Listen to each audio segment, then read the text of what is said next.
I never thought that would be, what we do. And then stick with it. It'll be worth it. If you really love it, stick with it. Hi, I'm Wyatt. And I'm Grace. And you're listening to our dad and your host of the Vacation Rental Revolution podcast. What's up, guys? Welcome back to another episode of the Vacation Rental Revolution podcast. I'm your host, Shawn Moore. We're back with our Friday interviews with successful short-term rental investors, and I'm really excited about this conversation we're about to have today with Joe and Amy Jaques. Guys, thanks for joining me all the way from Twin Falls, Idaho, right? Yeah. Yeah, thank you.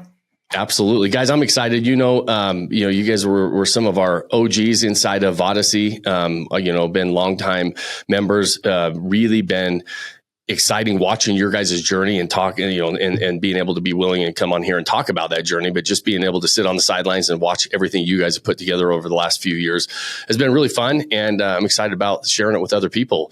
And that's what these episodes are about. But what I always like to do is start with the background, start with, what pays the bills, what got you interested in vacation rental investing in the first place? And was there particularly any real estate investing prior to short-term rental investing? And then we'll dive into building that short-term rental portfolio.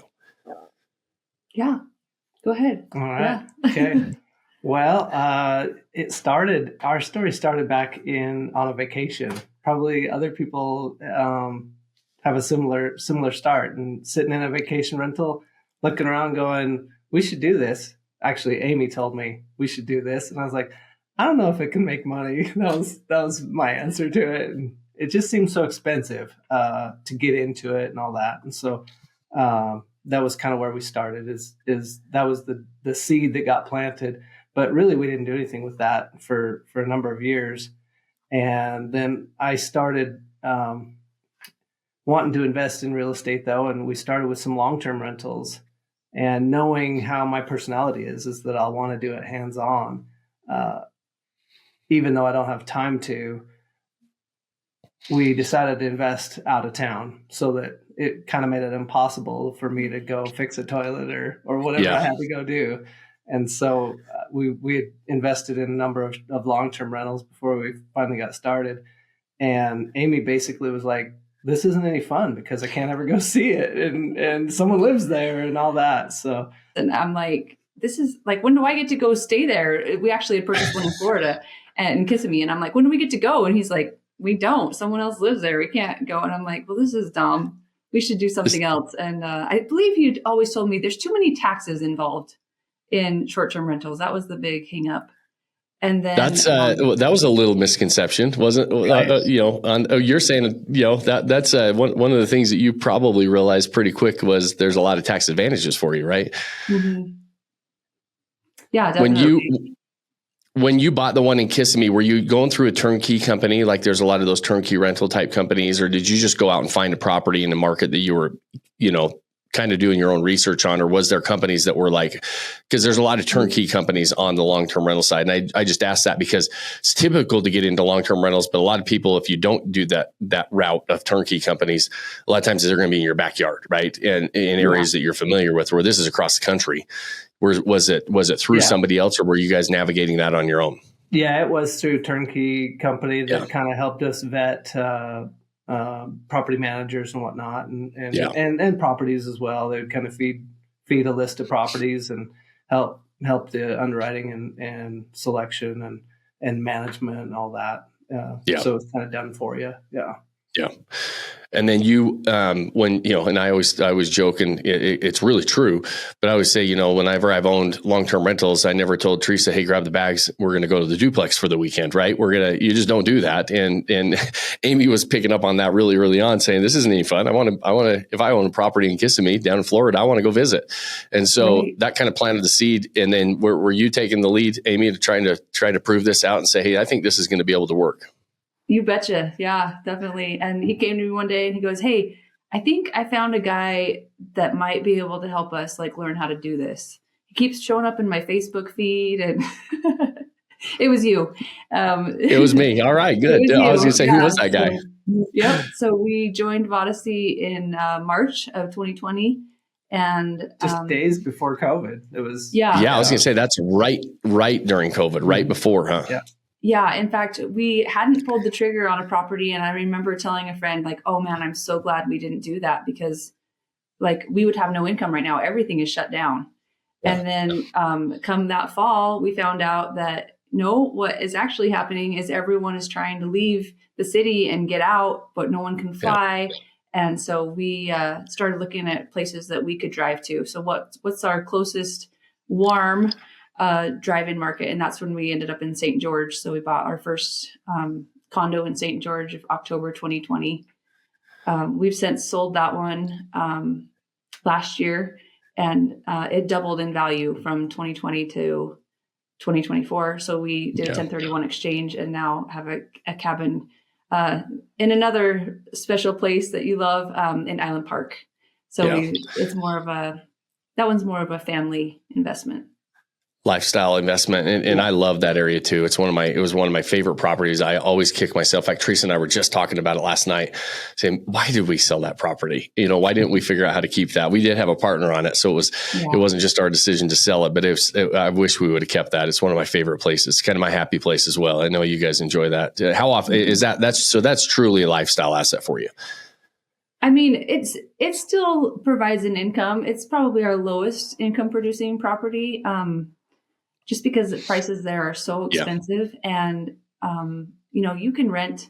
We were just actually looking last night with a property manager. You can rent $1 million home right now for $150 a night. So just the pricing hasn't quite caught up to it, but we're still not. We're out of the red. So we said that's a good thing. Somebody else is paying for that. The cabin in the area you want to be in, right? Yeah. And so that's awesome. And so I want to talk to you about, because that first Vodyssey Live, I remember when we talked about the first Vodyssey Live, I said, take out the piece of paper and let's, I want you to write down, what your goals are, right? And what you really want to build. And then I told you, I want you to throw that away and some version of this, right? Throw that away. And now I want you to write something down that you would be embarrassed if the person next to you would see it. And you did that. And I want to talk about like how that law of attraction and that being able to, put out really what you're trying to do. That was the goal with that kind of exercise. But I remember you came back to me a year or so later and you're like, hey, remember when we wrote this down? Like we've done all that stuff, right? And it was fun to hear that story. But you guys have done, I think, more than probably what you had on that paper, right? Well, then what you wrote down that you at the time thought was kind of this crazy goal that everybody, you're like, maybe we do this, maybe we don't, but you guys have far exceeded that. Yeah, it's kind of addicting. You can't stop. Yeah. I believe when we wrote it down, something in my mind says that it was like, if it doesn't scare you, and I don't know if you said this or just something I had heard from someone else, if it doesn't scare you, it's not big enough. Right. And so we had wrote down, we wanted 5 properties, one in Hawaii because we love Hawaii and wanted a warm climate. I believe it was $5 million in real estate, and we wanted to vacation 3 months out of the year. And just this last year, we actually took our kids out of school, and we spent 3 weeks in January in Hawaii. And so that was like the final, like, hey, we made it. Like this is the last step of like, wow. But we've surpassed the other goals, and I never would have. That was so hard to imagine back then. I can't believe we're here. And I don't see you guys slowing down. Like it's like we were just talking right before we hit record. You're right in the middle of another setup, right in the middle of getting one launched. Property number 6.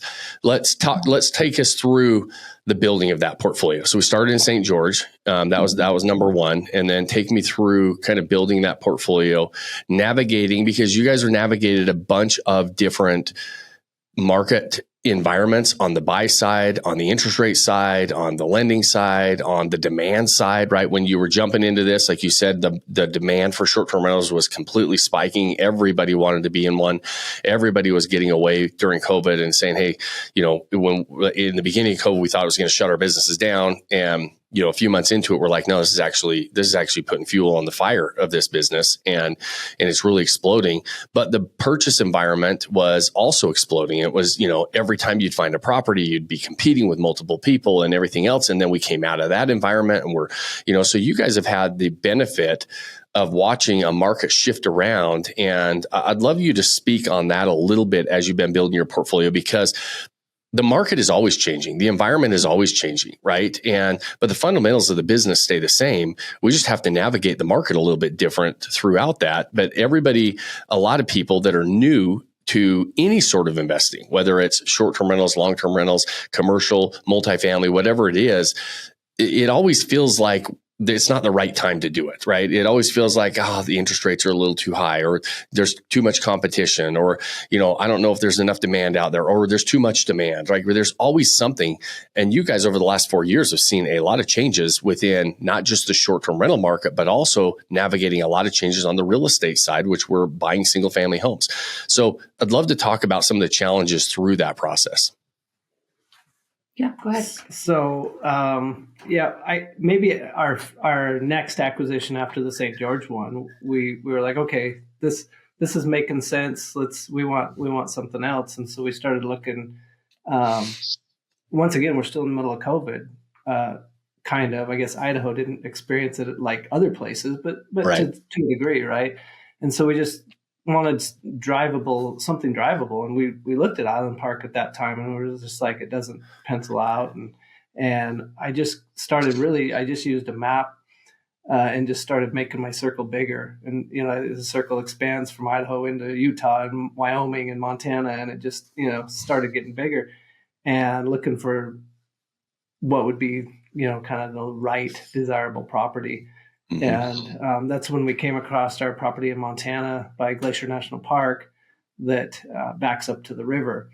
Yep. And I just saw that river view and was like, that's what we want. So we found a realtor there in that market, and he's like, that's in Hungry Horse. You don't want that. And I was like, yeah, we do. And so he's like, no, you want to be over by Whitefish and where all the tourism is, and Hungry Horse is kind of a patched together town of there's a lot of like mobile homes and just not a lot of it's not commercialized like not commercial, right? More rural farm town type of, or mountain town. It's not farm, it's more mountain town. There's obviously farms. Yeah. And so he's like, it just won't work. But literally we're only a block off the main highway, enough that you can't hear the highway, but super convenient. There's a grocery store, accessible, a block away. Yeah, it's really nice that way. And we're only 10 minutes to Glacier National Park. Right. And as we were trying to kind of underwrite it, I asked the realtor for some property manager references, and the first one he gave us was we visited with this gal, and she told us what we could charge for rent, and we were like, no way, that's too high. There's no way we could charge that. And but if we could, wow, sort of thing. And we went ahead with it. And then if what we did our first year, it started out really slow, because what we found is November, before there's any snow up there, it's too cold, but yet there's no snow. And so it's just really dead in November. And that's right when we went live. And so we were pretty worried, like, what did we just do? And all that. And maybe we should have listened to the realtor, and see, you start second guessing. And then the bookings started rolling in, and we just kept changing our pricing and being like, well, we got that number, let's go a little higher. And until we found where we, could push that out to, and it just exceeded our expectations. But so that was the first one. And because it was in Hungry Horse, people were overlooking it. It hadn't been on the market too long or anything. The guy before had kind of rented just the basement. And so he had some revenue numbers. So if people were looking at the revenue, it didn't make any sense at all, but we quadrupled the revenue that he was getting. And so, I think a lot of people passed on it, but we just knew that, it really comes down to finding properties that have that appeal, and that backyard with a river is priceless, Yeah. So. No, the setting on your Hungry Horse property is stunning. I mean, and we always post show notes, you guys, and we'll post their entire portfolio at goparadisevacations.com in the show notes. So you guys can go check out some of these properties, but you're exactly right. Like, it's what attracted you guys to it. And it's interesting because I get a lot of flack all the time for telling people in the very beginning, when you're buying these properties, start with areas and properties that you're attracted to, because if you're attracted to them, naturally other people will be as well. Then we have to look at the numbers. We have to look at the potential, and we have to dive into all that stuff. But it's always, everybody is always like, you can't just go off of a gut feeling, but naturally your gut is going to typically be attracted to things that other people are also attracted to. And in this case, the setting is unreal, right on the river. I mean, the mountains around up there by Glacier National Park are crazy, right? I mean, it's just, it's almost like a different world, in the lower 48 where Glacier is. It's just a beautiful area. I mean, it's like I say, those mountains out west are my happy place as well.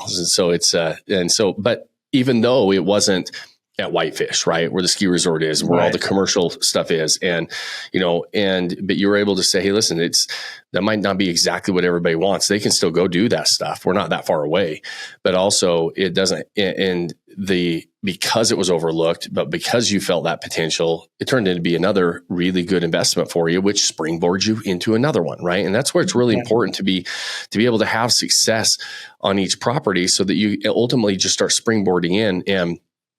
And I want you to talk about the rest of this, but while I'm thinking about this thought, I'm curious on your guys' take on this, because you're here now.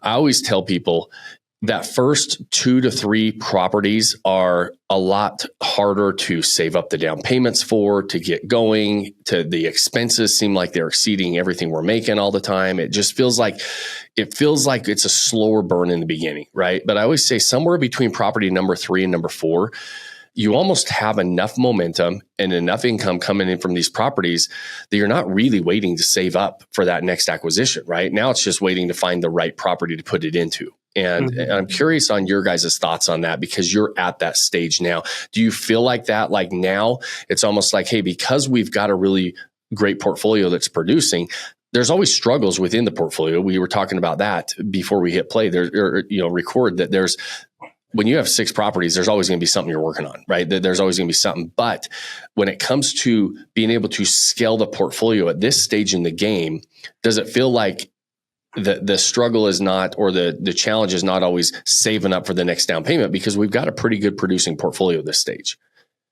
I would definitely say that, and it's, you just have to be ready though, mentally ready, right? Because the finances you might have ready, it's similar to Dave Ramsey's debt snowball, but it's on the income side. In the beginning, if I only have one property paying, then it's not as much income. But as you double down and triple down, then pretty soon you have all those streams coming, and you can buy the next one a lot quicker. And we found that we needed to be ready on 3 of them.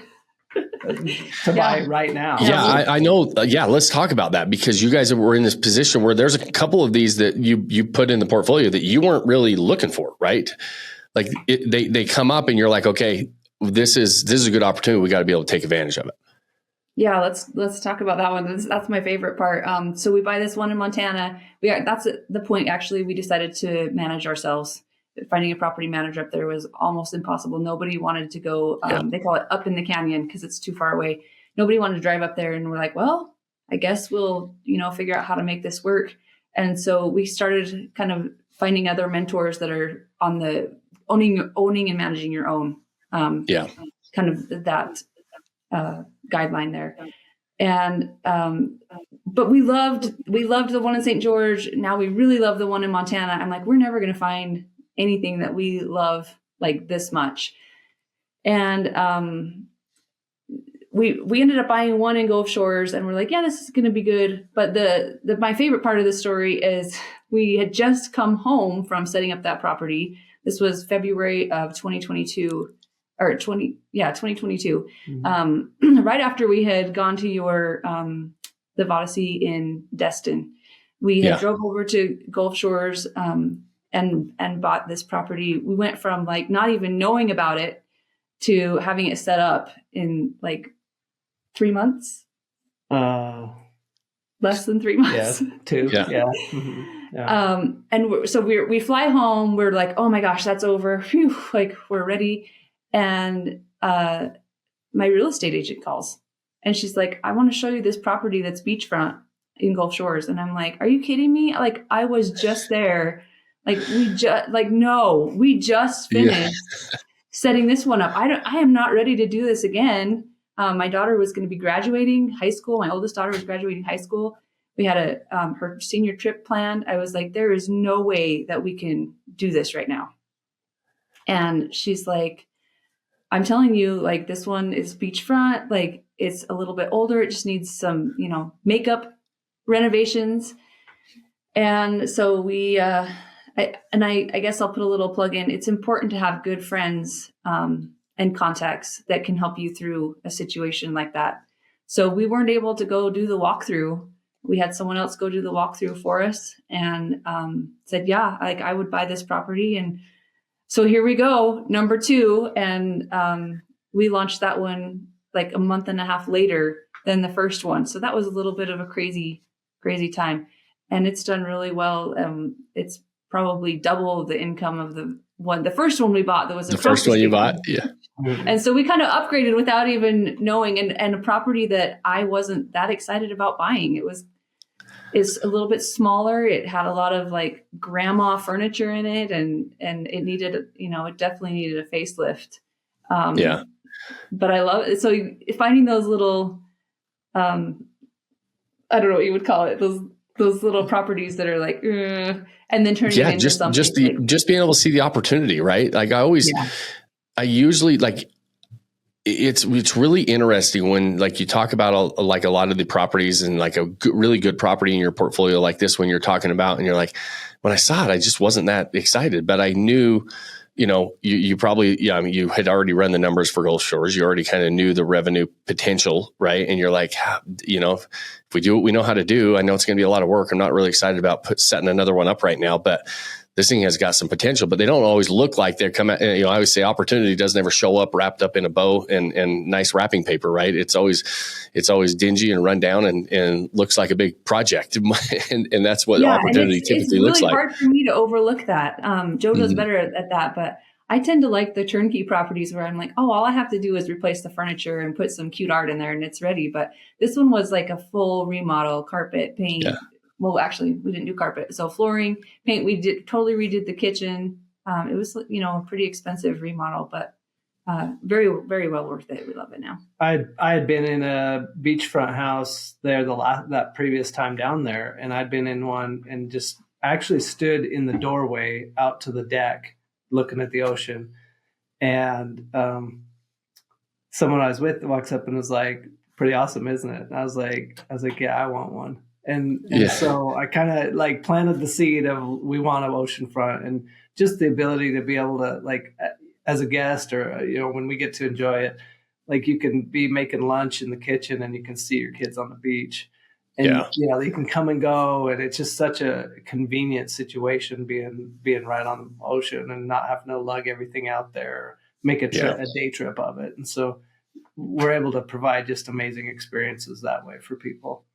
That's awesome. And it's also, when you get to the stage where where you guys are at, it's also, there's a lot of people that will look and say, oh man, it must be nice. Oh man, they're so lucky. Right. And I always shake my head and roll my eyes when I hear somebody say, oh, you're so lucky, because I've heard it. And I'm like, hey, you don't know how much work, how many hard decisions, how many things we had to do to be able to get to where we're at. Right. Everybody likes the view. Nobody likes the climb. And that's why I like these types of conversations, because even this property that's been really well, it was a hard decision to say, are we even going to pull the trigger on this? What do we have to do? We have to do certain things to be able to get it to where it's at. None of that's easy. None of that's luck. Right. And it's, but a lot of people just look in from the outside and say, oh man, must be nice. Right. And it's like, you always say, you make your own luck, and that the work and the decisions and the things that we have to do to get to this stage there's a lot of things that a lot of people just won't do, right? Because, they want that easy button, and it's not easy, and and sometimes opportunities come at the absolute wrong time, right? You're like, I just got done with this property.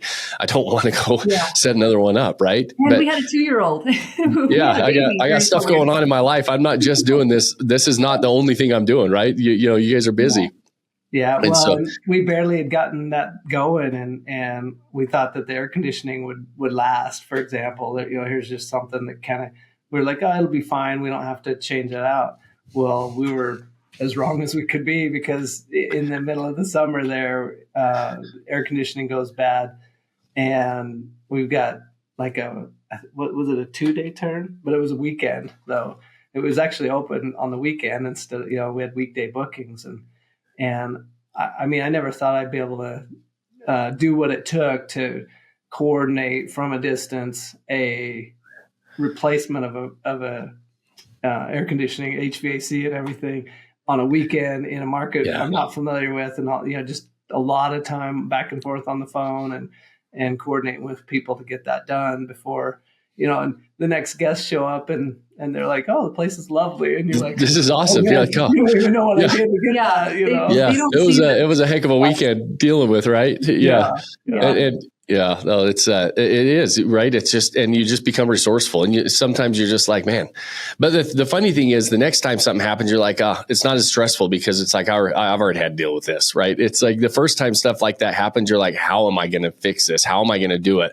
And then the next time you just build this like resilience, and this, like, you're like, oh, I've done this before, I can do it again, which is why we continue to keep doing harder and harder things.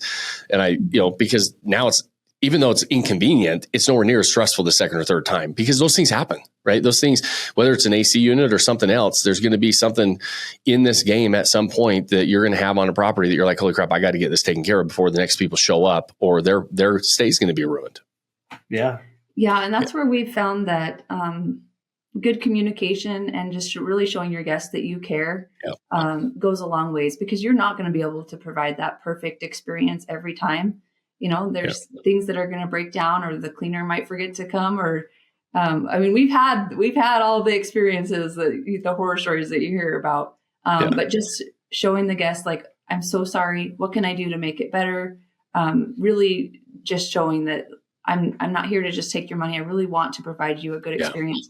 And 9 out of 10 times we've had one bad review early on, who had asked for a discount and then thought our place was in Whitefish, and it wasn't. He didn't read the description, and so he was a little disgruntled. But we've had 5-star reviews out of all the others, even though the hot tub didn't heat up, or somebody lost hot water, or the power went out. Yeah, we had no heat in 15-degree weather in Montana for a day and a half on them.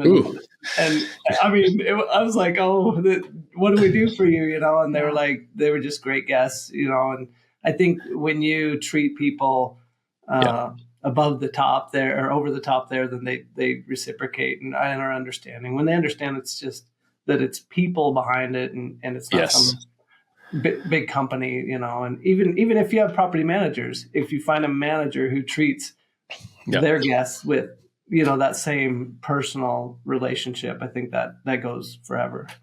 Yeah. And they feel what they know if you're working on it. They know if you're taking it serious and you care about the problem. And people, and like you said, when you can when they understand it's people, it's just people behind it. They're doing everything they can to make it nice. You guys do a great job of elevating that experience for your guests. You communicate well. They feel that. And they're like, hey, listen, we understand things happen. We're not immune to things happening. We know you guys are on top of it. And now if you were like, we'll take care of it later, or you ignore it, it's a whole different story, right? But they know it's not that people are unforgiving on something happening. It's they're unforgiving, and they'll give you bad reviews if they feel like you don't care, right? If they feel like you don't care to help and fix the problem, and that it's not a big deal to you, that's when they have a problem with it. But like you mentioned, 99% of the time, people are really understanding, especially when you're leading with a lot of good communication. And that's just part of the customer experience. And it's when you manage your own properties like you guys are, that just gets elevated, because it's your property. You care more than anybody else is going to about the property and about that guest. I mean, it's you want them to have an amazing experience, and it's not like it's not an extension of you. It is you guys, delivering that experience to them. And so I'm always curious, like as we navigate building these portfolios, right? You started in kind of close to home and we kind of expanded that circle out. We ended up in Gulf Shores. We got 2 there now. And then, obviously you built relationships in the Montana area, and another one comes available up there, right? Yeah. And I mean, like you said, it's never great timing. So from there, the next summer is when we did the 1031 exchange, decided it was time to sell the one in St. George. Yep. Our family was not going there as much. And during COVID, we had discovered this Island Park area and really loved it. And we're like, hey, this is closer to home. I think we would maybe use this one more. It's big enough that we could bring our family here for family reunions. So we purchased that one in June of 2023. And it was pretty much turnkey, other than the ugly furniture. Sorry if that listener is listening, but just some makeup stuff. Yeah. And we get a phone call from Bill, and he's like, "Hey, I'm buying a condo 5 miles from your house in Montana. There's one next door to me that's for sale. You guys should buy it." And I'm like, "What? No!" We just bought this, we just bought one in Idaho that's like hasn't even produced any income yet. So it can be a little scary. Like, do we really want to do this? I guess we've kind of taken on the approach of ready, fire, aim, sometimes, and it may not always work out for us, but so we ended up purchasing a 2-bedroom condo there that was brand new build, and the owners had built it themselves. They own a mill up there, so it's all custom milled wood. Really beautiful. I don't know what else to say about that. So. And that was right on the heels of Island Park. That was right at that same time. Yeah. August. Yeah. So just 2 months later. Yeah. We ended up. How is that one? How is that one producing? It's where it's not standalone. It's the townhome in more of a community down more into the area of Whitefish, right? No, it's up towards Glacier. It's actually. Oh, it is. So it's closer to where you're at. Mm-hmm. Okay. It is in a little community complex. See, they've got 3 condo buildings that are side by side that have 4 units. I would say it doesn't do as well as the house on the river that's secluded. We paid almost the exact same price for them, but you're just not able to provide that same homey experience, Right. Yeah. There's drawbacks with, how are the amenities? Like usually the amenities or the location when you get into condos, townhomes, that kind of stuff are sometimes elevated. But, when you look at the house, for example, I mean, you can't recreate the great amenity of a river running through your backyard. Right. I mean, that's a pretty amazing amenity. Right. And so I'm like, does this one have any sort of amenities like that as a different, but your proximity on the house, it makes sense that is pretty amazing. So this one's half the distance to Glacier National Park, which we were only 10 minutes, but now it's 5 minutes away. Okay. So you're closer there. Yeah. It's a little closer. And so that's its big draw is being closer there, but we're seeing less winter traffic because a lot of our winter guests in the house are going to, maybe they're trying to get a family gathering and just hunker down in the winter, but a lot of them do go skiing. And so this puts them it's only 5 minutes, but it's like in the wintertime, that's a big deal. Yeah. Mm-hmm. And through canyons and everything else. I mean, you're in the mountains. And so, it's funny when I talk to somebody that is not familiar with, ski resort towns or the bigger mountains out west. And they're like, they're going to be able to ski and we're 45, 50 minutes away. We're an hour away. I'm like that. Nobody wants to travel an hour on mountain passes in the middle of the winter to go skiing. It's really like a lot of people aren't used to that. And, 20 minutes is a big deal. 10 minutes is like you're like, it's only 10 minutes different. That's a big deal when you're talking about mountain towns. Right. And so, and you kind of learn that as you, as you invest in these types of areas. Mm-hmm. And this condo complex being so new, really doesn't have anything. There's no pool. There's no rec center. It's, just, we have some bare land that you can look out and see the mountains. And so we definitely had to get creative, trying to set ourselves apart from Yeah. the other owners there. So adding things like the hot tub and then converting the garage into a game room with shuffleboard and air hockey. What is the one ski ball? And then we did this really cool mural on the one wall, so that we can't provide the river, but we can provide something pretty to look at while you're there. Yeah. How about that? Yeah. Like it. Yeah. And it's good. I mean, and it's always like, when people are kind of navigating those decisions in different areas, it's like, okay, cause I get questions all the time. Should I buy a townhome? Should I buy a condo? Should I buy single family? And they all have pros and cons, and they all have pros and cons for different reasons. But they usually, if I'm going to buy a townhome or condo, I'm looking for better proximity or better amenities. And I want to see that before I start to, especially if I'm going to be paying similar prices. Sometimes the difference maker is the price point, right? And you're like, okay, well, I can get into this market in a really good area, proximity wise, for cheaper than a standalone. But sometimes that's not always the case either. Sometimes this is a bigger townhome, right? It's not like a little teeny townhome, but it's, and it's new construction. It's really nice. But you're saying, okay, if I had to do it again, would I stick with single family in that area? But if it's paying for itself and you're getting some good diversity in that area, as far as diversifying the portfolio, it can still make a lot of sense, right? Because, there's another pro of the townhomes is you're not having to worry about the exterior maintenance either, right? It makes it easy. Yeah. And so when somebody's investing in those areas that have really extreme elements between the summer and the winter, and they don't live there, that could be a big bonus to not have to worry about that stuff. Yeah, for sure. Yeah. Snow removal, lawn care, all that stuff is, it makes it way easier than the house, for sure. Yeah, for sure. And so there's also those benefits you got to consider. So now this one that you're working on, like I'm always so far, I got the connection in, when you started in St. George, and we know why there, we know Montana, we know Island Park, we know Gulf Shores. I'm not dialing in or figuring out why we went from Idaho to Pennsylvania. so you got to fill me in on that, on the Pocono one.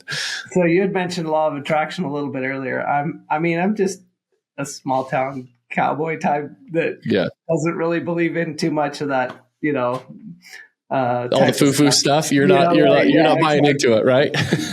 but I really do feel that law of attraction is a real thing, because what you set your mind to, like, you'll figure a way out to get it done.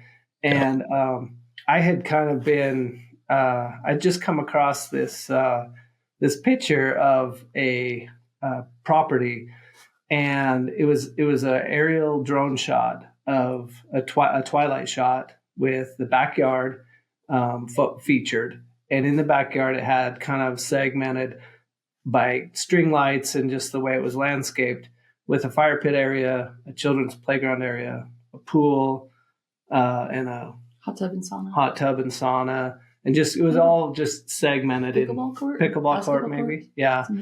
And I was like, and it was on a property. It had like kind of a bigger area of like a yard area as well. So it was secluded a little bit with trees all the way around it. And I screenshotted that picture off my phone there, and I texted it to Amy, and I was like, this is what I want our next one to look like. And she's like, where's that? And I'm like, I don't know. Like, just that's the property, in my mind. And it wasn't how much longer. It wasn't within weeks. Just a couple weeks later, this house comes up, one of those Facebook groups where they throw out properties. I think it was the STR Homes for Sale one or something like that. Yeah. And I looked at it and I'm like, okay, the Poconos. Like, I don't even know where the Poconos even are, actually. Right. I mean, exactly. And so I started looking at it, and it's got a pool already, like a really nice pool with a big backyard. And it's got an area that was landscaped a little different with like timbers. And I was like, well, you could put a pickleball court up on top of that, because they had leveled it out and whatnot. And I was just like, I could put a hot tub over here and a sauna next to it, and just like it was totally the backyard view of this other picture. And so I sent it to her and was like, "What do you think of this?" And she's like, "I don't know, maybe we should ask a friend there that's got houses in that area or and whatnot." And so I text him and I was like, "Hey, what do you think of this one?" And he's in invests quite a bit there as well. And he says, "Actually, we're thinking of putting an offer on it." I was like, "Okay, there's my validation." And so I immediately called a realtor and put an offer in that day. And just like, it was just from not even knowing about it to, I mean, wasn't it? It was the next day, right? Yeah. And then we hopped a red-eye flight and went and looked at it within 5 days of even knowing about the property, even knowing where it was. We were under contract and closed like 30 days later. And we're designing it, getting it remodeled, taking it from a 5-bedroom to a 8-bedroom. It had a 4-car garage. So I'm like, nobody needs a 4-car garage for an STR. So we converted that to 2 more bedrooms and a game room. And but that backyard view, like sometimes you just see those things that are like, oh my gosh, that is so pretty. It just catches your eye and has these big, gorgeous windows that overlook the pool and trees everywhere, right? It's trees everywhere. We pulled up, there's a family of deer right there in the backyard, and then you're gonna have to put up a fence if you want to keep those out. And had some wild turkeys there, and really cool area. That's fun. Have you brought the kids out? Have they seen it? We haven't. No, not yet. No, they haven't even got to see it yet. That's we're hoping maybe next month we'll have that one finished. And we always like to take our kids to our property to do the final setup. We have since the very beginning with the hideout, and packed all of the things from Home Depot and wherever into our the back of our truck, and we on their lap. And all that, we've got pictures of them, up to their eyeballs with boxes. But it's to me, that's the fun part, is like making it look special, and we get our kids involved. They get to help change out light bulbs and faucets and whatever. So the idea was to take them out there and do the finishing touches, stock the kitchen, and we'll be the first ones to use it before we go live, so that they get to, they work hard, but then they get a little bit of a payback to taking a little vacation. So that's fun. That's awesome. It reminds me of, I always loved watching Chip and Joanna Gaines when they do their shows, and they would do, the whole show was that him, doing all the construction and her designing and doing all that stuff. But at the end of every show, they would bring the kids in and she'd set it up the night before everybody saw it. And they would like kind of do it as a family. It was always you're kind of doing your version of that, but then you guys get to enjoy it for a minute. Yeah, for sure. Yeah. That's awesome. Awesome, guys. Well, listen, that was a kind of navigating the whole thing where we're at now, which is really fun. I'm sure if we did this in 3 more months, you'd be like, oh yeah, so-and-so called me and they have this great property and we decided to buy 3 more. And you guys just I just don't see you stopping anytime soon. This is, I don't know. I told Joe my max was 5, and I've heard you say you were stopping before though, Amy. I know. You said now we're already at 6. So yeah. So we'll see, right? You need to. It's okay to pause and enjoy them too, right? Mm-hmm. And decide which ones you like, which ones you don't. What will happen is, at least for me over the years, is I always have somewhere between 6 and 8 is what I usually keep my portfolio at. But I bought a lot more than that, right? And so what happens is, when you have 5 or 6, you're like, okay, I could do without that one, or I'd like to upgrade this one. And so like you did with St. George, you're like, we're not using as much. We're going to sell this one, and we're going to upgrade the portfolio. And so that's what I think you'll probably do. I don't know that you'll, necessarily interested in saying, hey, I'm going to have 30 properties, but what you'll do is probably upgrade some of those out of there. Actually, we've been talking about that because what we've found is that we really do enjoy the setup phase. Really, it's so fun watching it come to life and being able to get it all set up and everything. And so we'll probably be trading them out, and I wouldn't call it flipping them, because we'll probably more like you're saying, upgrade them. Yeah. Yep. Exactly. And it's, and that's that's what, at least what I've done over the years. And that's the stage where we've been for a few years now, is we just kind of upgrade the portfolio. We're like, okay, we're thinking about doing that with our St. George property right now, actually. I've been trying to talk Dave into it for a little while, and he's like, I think he's coming around. I'm like, we're ready to upgrade that one. And so I just keep hitting him with it. So I think I'm getting closer. So that one again is with my buddy Dave as a partner on that one. And so it's been, but I think that'll be the next one we do as well. Yeah, for sure. So awesome, guys. You guys know the drill at the end of these episodes, because you already told me I'm going to have to do something at the end. But your question is going back and giving advice and saying, hey, if I was going to, you guys have navigated over the last 4 years building a really nice little portfolio. If you had to go back, talking to your daughter who's getting into it and starting to flip homes, right? Or your younger self, what advice are you going to give that person of saying, hey, here's some things we learned. Here's the baton I want to hand you so that you don't have to make some of those same mistakes or that mindset that you'd love to see somebody walk into this game with?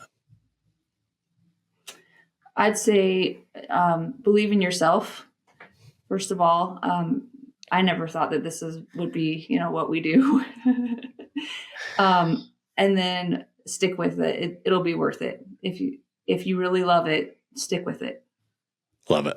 Love it. There's going to be those big hiccups that come along, and they're inevitable. Right? I'm like, let's just get rid of them all. But right. Then you overcome that, and you get to see the funner part and the value, and it pays off. And being able to make these experiences for people and help them create memories with their family is just so rewarding. Yeah, it's more than just a means to an end financially, right? This game there's just a lot more between the things you're doing with your family and involving them in the setup, doing all those things, being part of major experiences in other people's lives, and we hear that a lot. There's just a lot of rewards, and it doesn't mean it's always going to be easy. And and it starts with that belief of saying, hey, listen, I can do this. This isn't just always for somebody else. You'll figure out a way to do it. But also when those sticking points come and those frustrating days are happening, you don't want to throw in the white towel either. You got to persevere and battle through that stuff, because, you want to have that, people look from the outside looking in and tell you how lucky you are. Right. And I always say, it's because we persevere through those tough times, and that's what makes us that luck that we have. Right. Joe, what are you going to add to that? I think you got to welcome the problems and just be like, okay, here's a problem that we have, and we're gonna solve it. And that's kind of what all of business is. I mean, exactly.